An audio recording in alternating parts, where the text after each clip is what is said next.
حضرت ابو درداء رضی اللہ تعالیٰ عنہ حضرت سلمان رضی اللہ تعالیٰ عنہ کی شادی کا پیغام دینے گئے اور گھر کے اندر جا کر حضرت سلمان رضی اللہ تعالیٰ عنہ کے فضائل اور محاسن بیان کیے اور انہیں بتایا آپ کی لڑکی سے شادی کرنا چاہتے ہیں۔ ان لوگوں نے کہا حضرت سلمان رضی اللہ تعالیٰ عنہ سے شادی کرنے کو تو ہم تیار نہیں ہیں، البتہ آپ سے کرنے کو تیار ہیں۔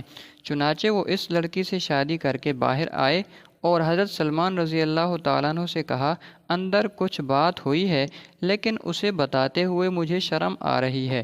بہرحال حضرت ابو درداء رضی اللہ تعالیٰ عنہ نے انہیں ساری بات بتائی۔ یہ سن کر حضرت سلمان رضی اللہ تعالیٰ عنہ نے کہا آپ مجھ سے کیوں شرما رہے ہیں؟ وہ تو مجھے آپ سے شرمانا چاہیے کیونکہ میں اس لڑکی کو شادی کا پیغام دے رہا تھا جو اللہ نے آپ کے مقدر میں لکھی ہوئی تھی۔ ابو نعیم۔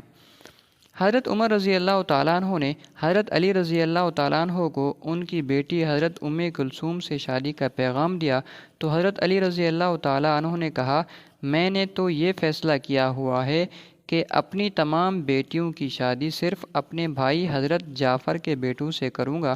حضرت عمر رضی اللہ تعالیٰ عنہ نے فرمایا نہیں، آپ اس کی مجھ سے شادی کر دیں، اللہ کی قسم روئے زمین پر کوئی مرد ایسا نہیں ہے جو اس کے اکرام کا اتنا اہتمام کر سکے جتنا میں کروں گا۔ حضرت علی رضی اللہ تعالیٰ عنہ نے کہا اچھا میں نے اس بیٹی کا نکاح آپ سے کر دیا۔ حضرت عمر رضی اللہ تعالیٰ عنہ نے آ کر مہاجرین سے کہا مجھے شادی کی مبارکباد دو۔ انہوں نے انہیں مبارکباد دی اور پوچھا آپ نے کس سے شادی کی ہے؟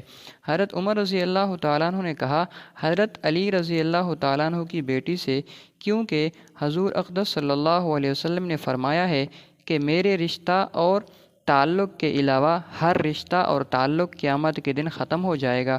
میں نے اپنی بیٹی کی شادی تو حضور صلی اللہ علیہ وسلم سے کی تھی، اب میں نے چاہا کہ حضور صلی اللہ علیہ وسلم کی نواسی سے میری شادی ہو جائے تو مزید رشتے کا تعلق حاصل ہو جائے۔